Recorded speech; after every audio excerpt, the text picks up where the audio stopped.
역대상 29장을 보면 다윗이 하나님께 감사하며 기도하는 내용이 기록되어 있습니다. 성전을 지으려고 했던 마음이 충만히 있게 됩니다. 그러면서도 다윗은 오늘 나에게 있는 모든 것이 하나님이 주신 것입니다. 그렇게 해서 먼저 하나님께 기도로 영광을 돌리는 그 사역을 감당하게 되는 것을 봐요. 29장 10절부터 이렇게 기도하죠. 다윗이 온 회중 앞에서 여호와를 송축하여 이르되 우리 조상 이스라엘의 하나님 여호와여, 주는 영원부터 영원까지 송축을 받으시옵소서. 여호와여, 위대하심과 권능과 영광과 승리와 위엄이 다 주께 속하여 사오니 천지에 있는 것이 다 주의 것이로소이다. 여호와의 주권도 주께 속하였고 주는 높으신 만물의 머리이심이다. 부와 귀가 주께로 말미암았고 또 주는 만물의 주제가 되사 손의 권세와 능력이 싸우니 모든 사람을 크게 하심과 강하게 하심이 주의 손에 있나이다. 철저히 감사하고 하나님께만 영광을 돌렸어요. 모든 만물이 주의 것이라는 거예요. 나에게 있는 모든 부, 귀, 존귀함을 받는 것, 나에게 있는 모든 부함, 모든 것이 다 주께로 말미암았습니다. 나에게 생긴 것이 아니라 하나님이 나로 하여금 주셨습니다. 나에게 주셨습니다. 이렇게 고백을 하고 있게 되는 것을 봐요. 그러니 다윗은 어떻게 했어요? 자연히 하나님께 영광을 돌리죠. 그것을 감사와 찬송으로 하나님께 올려드린 것을 봅니다. 13절에 이렇게 기록을 해요. 우리 하나님이여, 이제 우리가 주께 감사하며 주의 영원한 이름을 찬양하나이다. 어디에 서든지 하나님을 높이고 어디에 가든지 하나님을 찬양하는 자로 그렇게 고백을 하고 있는 것이에요. 이때 다윗이 어느 정도 최고의 권력 있는 왕이었어요. 통일왕국 정도가 아니에요. 가장 부강할 때입니다. 성전을 지으려고 할 때예요. 교만해야 되잖아요. 내게 있는 모든 것이 많은 사람의 자랑거리가 되어야 되는데, 그런데 다윗이 어떻게 하죠? 하나님을 자랑하는 거예요. 하나님이 나에게 주셨습니다. 그 하나님을 더 찬양하고 더 감사하는 그런 다윗의 모습을 봐요. 자연히 다윗은 그렇기 때문에 모든 물질도 하나님 앞에 아낌없이 드리는 그런 믿음으로 세워져서 결국은 성전을 짓게 되는 겁니다. 14절에 보면 나와 내 백성이 무엇이기에 이처럼 즐거운 마음으로 드릴 힘이 있었나이까. 모든 것이 주께로 말미암사오니 우리가 주의 손에서 받은 것으로 주께 드렸을 뿐입니다. 자랑하지 않았어요. 내가 이만큼 했으니 나는 다른 사람보다 더 잘했다, 이렇게 하지 않았어요. 부끄러운 줄 알고 더 겸손히 낮아져서 다 주님 주신 것, 다 주님의 것인데 주의 것을 돌려 드렸을 뿐입니다. 모든 헌금의 자세를, 하나님께 헌신의 자세를 다윗은 이렇게 표현한 것으로 기록을 해요. 오늘 이 본문이 이런 다윗의 모습을 우리에게 보여주는 거예요. 하나님께 부유한 자가 누구냐 하는 거예요. 오늘 우리가 이 말씀을 조금 더 이렇게 살펴보면서 정말 우리 신앙생활에 정말 하나님께 부유한 자로 정말 우리가 세워지는 그런 오후 예배 시간이 되시기를 예수님 축복합니다. 자, 오늘 본문에 이제 배경을 한번 보겠어요. 자, 우리 1절을 한번 볼까요? 이 12장 1절입니다. 한번 같이 읽어보겠습니다. 시작. 그동안에 무리 수만 명이 모여 서로 밟힐 만큼 되었더니 예수께서 먼저 제자들에게 말씀 이르시되 바리새인과 내 누룩과 및 외식을 조여라. 자, 이때 배경이 뭐였어요? 수만 명이 모인 그 자리에 예수님이 뭘 하셨어요? 말씀을 전하는 거예요. 그 말씀 전하는 자리입니다. 특별히 그 말씀 중에 8절서부터 10절까지의 내용은 구체적으로 예수님 말씀해요.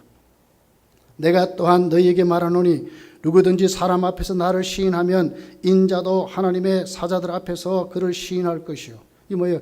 예수님을 믿느냐 안 믿느냐의 완전한, 네가 진짜로 시인하느냐 하는 것을 말하는 거예요. 그 수만 명이 모인 그 자리에서 예수님은 뭘 했어요? 충실히 하나님의 말씀을 나누는 자리였는데 거기에 주안점에 그 말씀의 핵심이 뭐죠? 예수 그리스도 자신을 지금 말하는 거예요. 인자를 시인한다 하는 것이었어요. 12절에 사람 앞에서 나를 부인하는 자는 하나님의 사자들 앞에서 나 부인을 당하리라. 누구든지 말로 인자를 거역하면 사심을 받으려니와 성령을 모독하는 자는 사심을 받지 못한다. 그래서 성령이 믿게 하시는 역사에 믿지 못하는 자는 지옥 간다 그 말이에요. 이게 얼마나 중요한 때고 얼마나 핵심 있는 말씀을 전하는 자리였어요. 이 자리에 오늘 한 사람이 느닷없이 등장하는 거예요. 13절부터 있는 내용이 와서 뭐라고 합니까? 선생님, 내 형을 명하여 유산을 나와 나누게 하소서. 아주 상반된 얘기를 하는 거예요. 예수님은 하나님의 말씀을 전합니다. 바리새인과 서기관들의 누룩을 조여라. 아주 세속적인, 외식적인, 형식적인, 전혀 영적인 일에 관심이 없는 그런 자들을 너희들 주의해라. 그러면서 예수 그들을 믿느냐 안 믿느냐 하는 것을 나누는 자리죠. 생명의 자리란 말이에요. 생명에 가는 자리인데 느닷없이 한 사람이 와서 하는 말씀이 선생님, 내 형을 좀 뭐라 그래가지고 나에게도 유산을 좀 나누게 해주십시오. 그렇게 예수님께 와서 부탁하는 장면이 있어요. 예수님은 어떤 눈으로 보고 있어요? 그 당시에 유대인의 전통 그대로 어떤 랍비에게 가서 여러 가지 세상적인 어떤 문제가 있으면 물어보고 답을 얻고 그런 자리였어요. 근데 예수님은 지금 예수님이 누구라고요? 사람들 앞에서 나를 시인하며, 그러니까 영생에 대한 지금 말씀을 하잖아요. 그런데 예수님은 어떤 눈으로 봤어요? 단순히 세상적인 어떤 선생의 입장, 그 세속적인 삶의 기준 판단자가 되십시오. 철저히 세속적인 관심을 가지고 나오는 사람이었다는 거예요. 예. 그랬더니 예수님이 뭐라고 그러죠? 14절에 예수님은 그에게 이 사람아 그러세요. 아주 책망하는 말입니다. 이 사람아 그러세요. 예수님은 그 앞에 예수님의 제자들을, 예수 믿는 자들에게는 어떤 칭호를 사용했는가? 자, 여기 4절, 7절, 8절에 아주 중요하게 예수님은 그들을 칭호를 사용하는데 어떻게 사용하느냐면은 내 친구 하는 단어를 썼어요. 그리고 너희들 이렇게 사용했어요. 그러니까 예수님이 예수를 믿는 그들에게 예수님의 말씀에 관심을 가지고 온 그들에게는 친구라는 단어를 썼다. 그리고 너희라는 단어를 썼다. 나와 관계된, 나와 너희 이런 단어를 썼다는 거예요. 그런데 세속적인 관심을 가지고 전혀 영적인 데 관심이 없었던 그에게는 뭐라, 이 사람아 이렇게 해서 아주 책망하는 단어를 쓰는 거예요. 오늘도 주님은 이렇게 하실 거예요. 우리가 성도이지만 정말 신앙이 뭔지를 모르고 정말 주님이 뭘 원하신지를 모르고 우리가 이렇게 살면 교회를 다니면서도 밤낮 우리 내일에는 세속적인 관심으로 세상 일에만 취해가지고 어떻게 하면 내가 좀 다른 사람보다 잘 될까? 내가 살아가는 삶이 세상적인 방법이 좀 잘못되었다 생각하고 나는 이런 쪽으로만 관심을 가지고 온다면 오늘 주님은 우리에게 책망하실 거예요.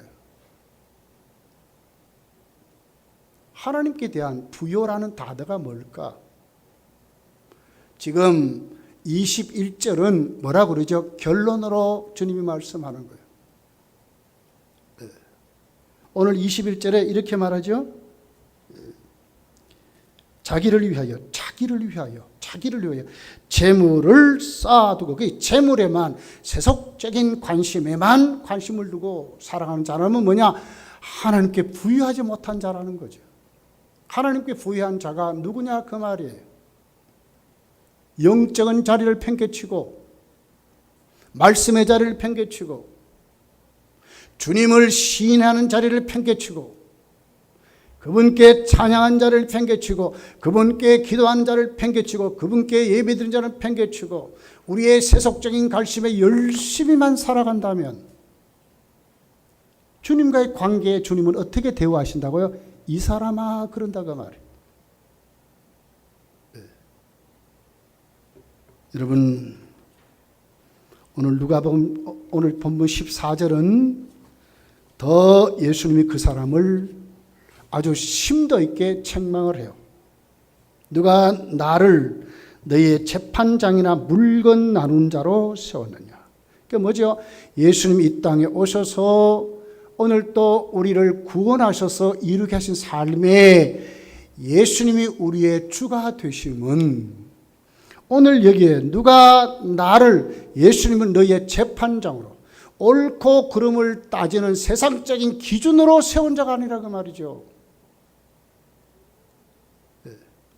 여러분이 예수 믿고 착한 사람이 되어야 돼요. 그렇지만 착한 것이 복음의 본질이 아니에요. 복음의 본질은 예수님의 사람으로 사는 것입니다. 예수님의 성품을 담는 것입니다. 이것이 성경이 말하는 기독교의 본질이라요. 그렇게 살면 당연히 착하게 돼 있어요. 당연히 빛되게 돼 있어요. 이것이 먼저지. 하나님 앞에 예수의 사람이 되는 것이 먼저지. 내가 오늘 무엇에 관심을 가지고 가느냐 굉장히 중요하다 그 말이에요. 예수님 정말 오신 목적을 우리가 예수 믿는다 하면서 예수님을 나의 삶의 기준으로 내가 판단하는 어떤 이게 바르냐 안 바르냐 이런 대로 사용하면 안 된다 그 말이에요. 15절에 예수님이 더 깊숙이 말씀했어요. 자, 우리 15절 한번 읽어볼게요. 시작. 그들에게 이르시되 삼가 모든 탐심을 물리치라. 사람의 생명이 그 소유에 넉넉한 데 있지 않아요. 탐심을 물리치라. 왜 탐심을 물리쳐야 돼요? 여기에 생명이 있는 게 아니라 그 말이에요. 탐심은 뭐예요? 더 많은 것을 가지려고 하는 거 아니에요? 골로새 3장 5절은 탐심은 우상숭배라고 그랬어요. 우상숭배가 탐심입니다. 세속적인 삶에 나를 위해서 욕망에 찬 뭔가 한번 이뤄보려고 하는 이 성공이라는 기준을 가지고 날마다 그렇게 산다면 하나님께 대한 부유한 사람이 아니에요. 삼가 그랬죠? 주의하라 그 말이죠. 내 속에 이런 탐심이 들어오려는 것 뭐예요? 주의하라 그 말이에요. 어떤 종류든지 탐심은 우상숭배입니다. 우리 속에는 저나 여러분이나 잘 되려고 하는 욕망이 꽉 차 있어요. 나는 저 사람보다 잘 돼야지. 나는 저보다 잘 돼야지. 비교하면서 우린 그러고 살아요. 네. 얼굴에 여러분 왜 화장 많이 합니까? 이유가 뭐예요? 물론 그건 나쁜 게 아니에요. 그런데 그 속을 가만히 다 들여다보면 다 남보다 이쁘게 보이려고 하는 거예요. 옷도 멋있게 입으려고 하잖아요. 왜 그래요? 그 속을 가만히 들여다보면 다 그런 비교 심리 때문에 그래요. 사실 한국의 미의 기준은요. 모델들이 하도 막 허리가 막 하고 막 그렇게 해서 막 그런 기준이라. 근데 이렇게 한번 보다가 보면 다리를 보면요. 저 다리로 걸어 다닐까 할 정도로 아주 막 쪽 말랐어. 여러분, 지금 하나님께 부유한 사람이 누구냐? 오늘 주님은 우리에게 정말 신앙생활은 하나님께 부유한 자로 살아가래요. 부유한 자가 누구냐 그 말이죠. 하나님의 말씀의 자리, 하나님께 나오는 기도의 자리, 하나님께 올리는 찬양의 자리, 예수께서 주가 되시는 자리를 놓치지 말고 살아가라 그 말이에요. 내 속에 있는 이 탐심을 물리쳐라. 형님 책망해서 옳게 좀 그 물질을 나에게 좀 주십시오 하는 그런 삶을 살지 말라는 거예요. 예수님은 그 어디에서 오시지 않았대. 생명이 거기 있지 않다고 우리에게 말씀하는 거예요. 아주 주님은 오늘 확실하게 그렇게 말씀했어요. 여러분 부자와 나사로의 비유를 보세요. 결국 생명이 소유에 있었습니까? 천국 지옥, 부자는 진짜 부자로 살았습니다. 호화로이 살았습니다. 그런데 죽고 난 다음에 그 소유가 그를 천국 가게 했습니까? 오히려 그 소유가 그를 지옥 가게 만들었어요. 나사로는 어떻게 됐어요? 소유는 없어요. 정말 거지로 살았어요. 부자가 흘려주는 그런 쓰레기 같은 음식을 먹고 있어요. 그런데 나사로는 천국 갔잖아요. 생명이 그런 데 있지 않다 그 말이에요. 정말 성도가 관심을 가져야 될 일이 뭐냐? 영적인 생명이라 그 말이죠. 성도는 거기에 먼저 눈을 뜨라 그 말이에요. 먼저 그와 그 나라를 구하는 일에 우리가 먼저 세워져야 된다는 거예요. 이것도 안 됐는데 어떻게 우리가 그 탐심을 물리칠 수 있겠어요? 검단 성도들이요, 우리가 먼저 어디에 눈을 떠야 된다고요? 말씀의 자리에. 예수님이 3만 명 이상 되는 그 자리에서 뭘 했습니까? 너들 돈 잘 벌려면 이렇게 해라, 그런 거 안 가르쳤어요. 예수님이 뭘 가르쳤어요? 바리새인과 서기관들의 누룩을 주의해라. 그놈들 그 속을 들여다봐라. 새카만 탐심이 넘친다. 그러니 너희들이 진짜 인자를 인정하느냐, 인자를 믿느냐, 여기에 생명을 걸어라 그 말이에요. 정말 예수 안에 사는 삶을 생명을 걸어라 그 말이에요. 세상 일 때문에 내가 열심히 내 소유 때문에 주일도 똑바로 지키지도 못하고 예배 자리에 나오지도 못하고 그건 잘못됐다 그 말이에요. 아무리 바빠도 아무리 무슨 일을 한다 할지라도 그러니까 정말 놓치지 말아야 돼. 하나님께 부요한 자가 되라는, 하나님께 풍족한 삶, 그걸 가지고 살아가라는 거죠. 그게 뭡니까? 영적인 삶에 이제는 부요한 부자가 되라고 주님이 말씀하는 것입니다. 두 번째 비유가 16절부터 나옵니다. 뭐죠? 한 어리석은 부자의 비유를 하고 있습니다. 16절 한번 읽어볼게요. 같이 읽어봅니다. 시작. 또 비유로 그들에게 말하여 이르되 한 부자가 그 밭에 소출이 풍성하매. 얼마나 부자입니까? 한 부자라고 그랬어요. 그 밭에 소출이 풍성했다. 농사 지었는데 그 해는 막 엄청나게 풍성하게 수확을 거두은 거예요. 여기까지는 아무 잘못이 없습니다. 여러분 농사 잘 지어가지고 수확이 풍성한데 뭐가 잘못했습니까? 여기까지는 괜찮다 그 말이에요. 이렇게 사는 거 좋아요. 좋아. 잘 나는 거예요. 열심히 하나님 앞에 우리에게 주신 기업에서 열심히 충성해서 열심히 노력해서 하나님 뜻대로 순종해서 여러분 하나님 주신 수확이 많은 것, 이 괜찮다 그 말이에요. 그런데 문제가 있습니다. 그 17절부터 문제가 있어요. 자, 한번 읽어볼게요. 시작. 심중에 생각하여 이르되 내가 곡식 쌓아 둘 곳이 없으니 어찌할꼬. 자, 이게 무슨 얘기죠? 많이 거두었는데 고민하게 됐습니다. 왜 많이 거두는데 고민합니까? 이상하지 않습니까? 또 뭐라고 합니까? 쌓아둘 곳이 없대. 왜 쌓습니까? 물론 저축하고 노후를 준비한 건 좋지요. 다 좋은 얘기입니다. 그런데 문제가 있습니다. 이것 때문에 고민하는 것이 문제인 겁니다. 왜 고민하나 그 말이죠. 왜 이것 때문에 걱정하고 사냐 그 말이죠. 자, 그랬더니 오늘 18절부터 보면 그 고민을 해결하는 방법을 자기가 구상해서 이제 해결하려고 합니다.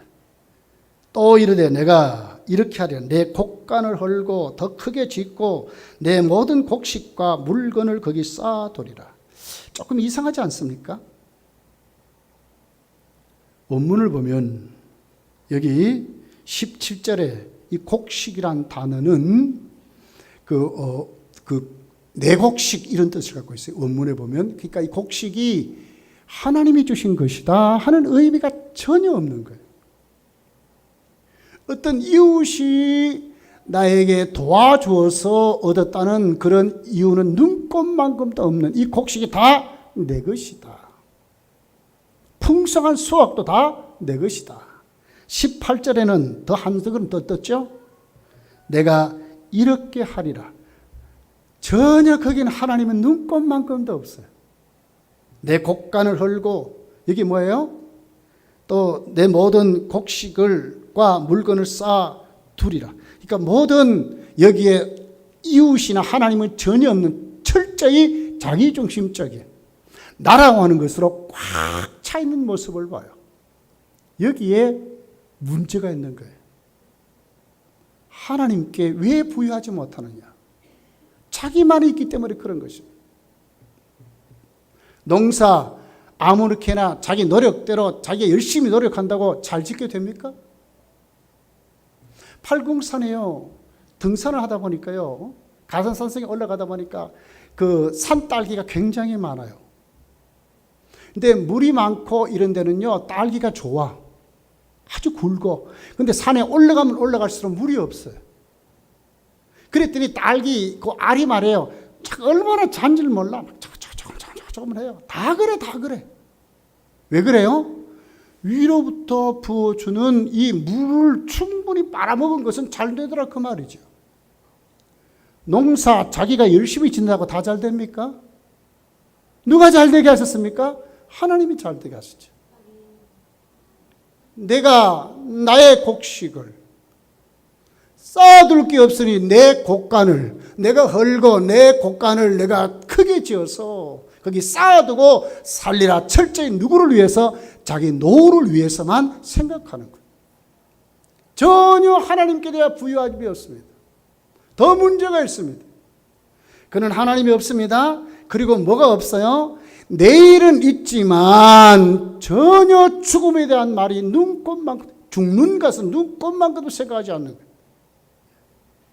자, 19절을 가보겠습니다. 19절 한번 읽어볼게요. 시작. 또 내가 내 영혼에게 이르되 영혼아 여러 해 쓸 물건을 많이 쌓아두었으니 평안히 쉬고 먹고 마시고 즐거워하리라. 뭐라고 그래요? 누구에게 말하죠? 곡간 짓고 내가 평안히 살고 즐겁게 살자 하는 것을 아내에게 말하는 게 아니에요. 가족에게 말하는 거 아니에요. 이웃에게 말하는 거, 자기 영혼에게 말하는 거예요. 얼마나 철저히 자기만 아는 사람인가. 21절에 보면 자기를 위해서, 21절에 자기를 위해서 이렇게 말하거든요. 예수를 믿으면서도 전혀 깨트려지지 아니하고 영생에 대해서 관심도 없고 정말 영적인 삶에 관심이 없던 우리 다 이러고 예수 믿어요. 말은 교회를 위해 산다 그러지. 신앙생활은 하나님께 해야 되는 말을 하면서도 전혀 우리의 삶은 이렇게 잘 분석해보면 전부 나를 위해서 주관적인 삶, 주관적인 신앙생활을 하려고 그래요. 전부 우리가 그래. 내 곡식 내 거니까 그 말이지. 자기 겁니까? 여러분의 인생 우리 마음대로 다 됩니까? 그러면 다 성공하죠. 뭐. 다 내 인생 내 마음대로 되는 거 아닙니다. 우리의 생사복은 누가 주장하신다고요? 하나님이 주장하시잖아요. 나를 위해서. 내 영혼아, 이것 쌓아놓고 앞으로 정말 즐겁게 살자, 정말 행복하게 살자 이러고 있거든요. 그렇게 될까? 그렇게 될까? 하나님은 오늘 그에게 20절에 이렇게 말씀합니다. 하나님이 이르시되 어리석은 자여 오늘 밤에 네 영혼을 도로 찾으리니 그러면 내 준비한 것이 누구의 것이 되겠느냐. 자기가 아무리 그렇게 계획을 세워도 오늘 하나님은 그에게 뭐를 어리석은 자라고 말합니다. 원문을 보면 생각이 없는 자 이 말이 허망한 것을 꿈꾸는 자 이 말이에요. 왜 생각이 없습니까? 오늘 20절은 세 가지를 우리에게 지적해요. 첫째는 하나님을 지적해요. 하나님이 이르시되 하나님이 계신다 그 말이에요. 우리 인생이 가장 행복한 인생이 뭡니까? 내세를 준비하는 사람입니다. 하나님을 의식하는 사람입니다. 하나님이 이르시되 하시는 분이 있다 그 말이에요. 내 인생을 주장하는 분이 있다 그 말이에요. 인생 아무것도 아니에요 여러분. 큰소리 빵빵 쳐도요 1년에 건강검진 나는 바리바리 한다 그래도요 죽는 사람이 있어요. 큰 병원에 가서 머리끝부터 발까지 쫙 훑어가지고 쫙 해서 나는 아무 병이 없습니다. 그래도요 몇 달 후에 보니까 암덩어리가 막 번져가 그런 사람도 있어요. 인생 우리 마음대로 되는 거 아닙니다. 하나님이 이르시되 하나님이 계신다니까. 하나님이 계신다니까. 그리고 우리에게 뭐가 있어요? 내일을 알지 못하기 때문에 반드시 뭐가 있어요? 죽음이 기다리고 있다는 걸 알아야 된다 그 말이에요. 어리석은 자여 네 영혼을 오늘 내가 데려갈다 하는 우리 죽음이 기다리고 있다 그 말이에요.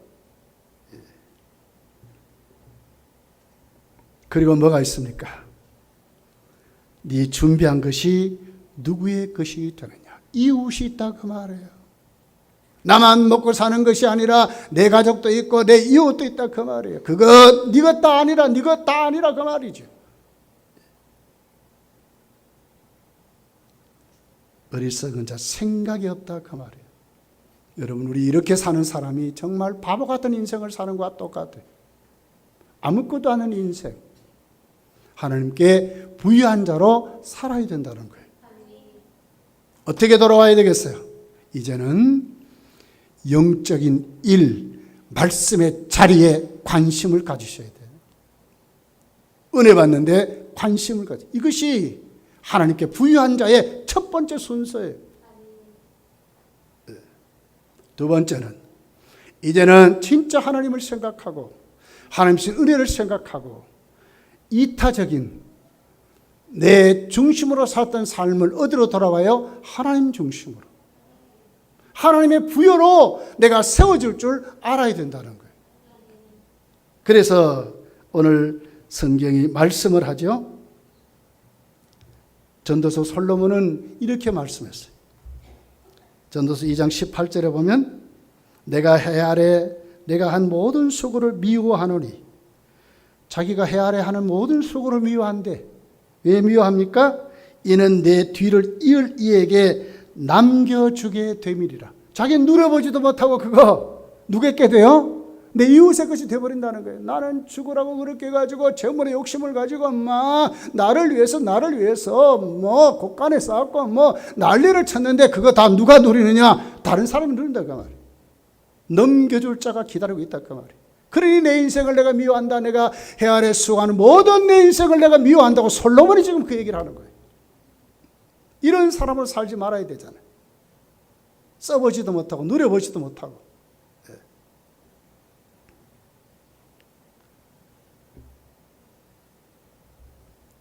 십계명은 구약 성경의 요약본입니다. 요약본.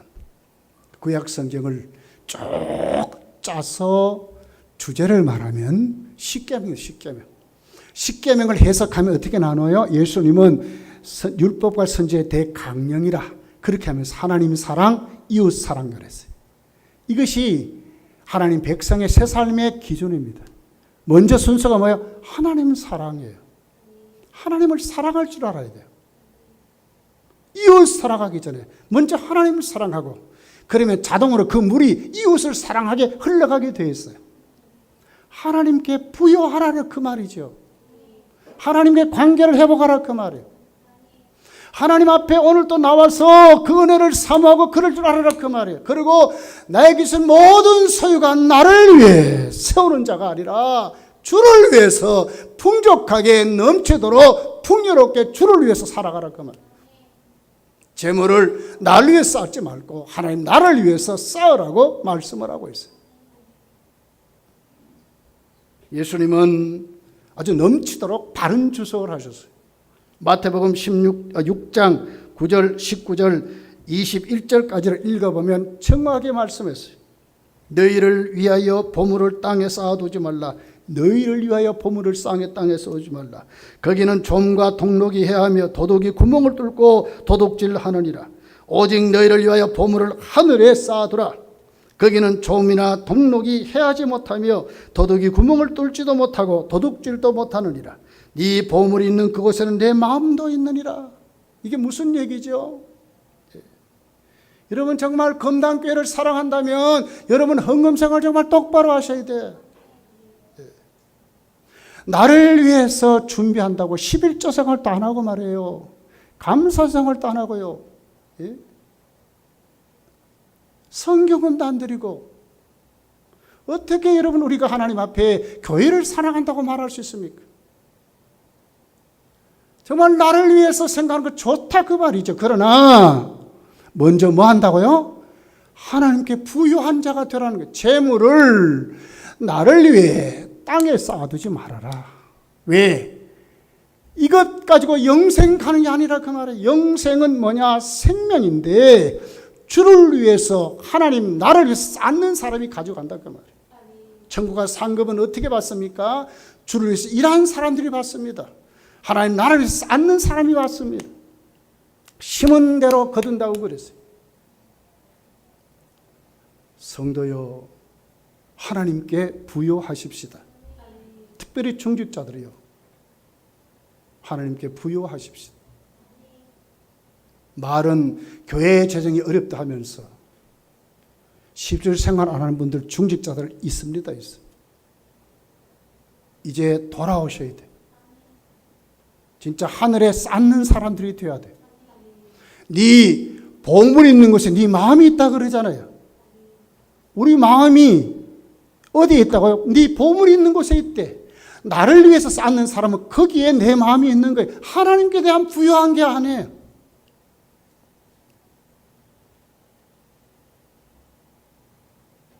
여러분, 야고보 사도는 야고보 4장 13절부터 이렇게 말씀했어요. 들으라, 너희 중에 말하기를 오늘이나 내일이나 우리가 어떤 도시에 가서 거기서 1년을 머물며 장사에 이익을 보리라 하는 자들아, 이렇게 말했어요. 이게 뭔 말이에요? 자기가 계획을 세워가지고 열심히 부지런해서 장사회가 막 수익을 남겨가지고 내가 부자 되려고 하는 자들아 한번 들어보라 그 말이에요. 14절이 이렇게 말해요. 내일을 위하여 내일을 너희가 알지 못하는, 그렇지만 내일은 너희들의 시간이 아니라 그 말이죠. 너희 생명이 무엇이냐? 너희는 잠깐 보이다가 없어질 안개니라. 너희 생명이 뭐냐? 잠깐 보였다가 없어질 안개라고 그랬어요. 그런 우리 인생이라 그 말이죠. 만약에 오늘 본문에 있는 그대로 이 부자에게 오늘 밤 네 영혼을 도로 찾으면 그건 네 것이 되겠느냐 이 말하고 똑같잖아요. 그죠? 야고보 사도는 또 말합니다. 15절에 가서 너희가 도리어 말하기를, 이것이 성도의 삶인 거예요. 주의 뜻이면 우리가 살기도 하고 이것이나 저것이나 하리라 할 것이거늘. 어딘다고요? 주의 뜻이면. 어떻게 사는 것이 하나님께 부유한 자여 주의 뜻대로 살아가는 것입니다. 하나님께 내 삶이 붙들려 살아가는 사람이 하나님께 부유한 사람입니다. 이제 우리 모두 다 오늘 누가복음 12장에 하는 말씀, 어리석은 자가 되지 말고, 정말 어리석은 자가 되지 말고, 이 사람아, 책망받는 사람이 되지 말고, 네 보물이 있는 곳에 네 마음이 있다 하셨으니 나를 위하여 쌓는 자가 아니라 하나님께 부유한 자로 여러분 세워지시기를, 앞으로 여러분의 신앙생활이 정말 이쪽으로 점점 옮겨오시기를 예수 축복합니다. 기도하겠습니다.